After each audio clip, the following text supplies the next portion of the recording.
প্রতিদিন এই সদস্যটা আমার পাড়ায়, প্রত্যেকদিন ওনার বাড়িতে যায়, ওনার বউ বলে বাড়িতে নাই। আজকে ওনার বউ বললো সামনে নাকি একটা বাসধার আছে, সেখানে নাকি বসে আছে, বন্ধুদের সঙ্গে আড্ডা দিচ্ছে। আজকে ধরবো আমি। আজকে কোথায় পালাই?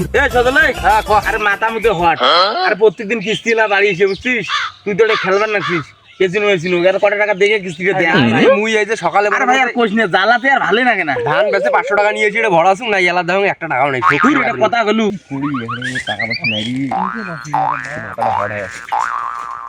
কি ভাই, আর ভাই আপনার আমি টাকা পাই না, আপনি খালি পালান বাড়ি থেকে। দূর ভাই এটা কথা আপনি বলেন। 6 মাস থেকে কিস্তি দেন না কেন? আমি তো এটা বসিয়েছি, আমি তো এটা আড্ডা দেই। আরে ভাই 6 মাস থেকে আপনি কিস্তি দেন না, ফাজলিমি পাইছেন নাকি? হ্যাঁ, প্রতিদিন খালি বাড়ি থেকে পালা থাকেন মেয়া। কি করে কুত্তি গেছি কুত্তি করেন থাকে মাথা মধ্যে এমনিতে হট এটা এসে বসিয়েছেন তোলো লাস মোড়ো লাস এই ভাই এত রাখ দেন কে এবার আমার এলাকাতে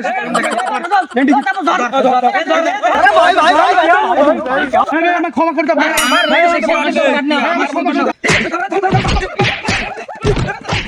কিস্তিলা শিখকে দিম দেখে ঠিক আছে সাইকেল থেকে না সাইকেল থেকে নিয়ে আমরা চলে যাবো কিস্তি এলাটা বুঝু কেটে চলো চলো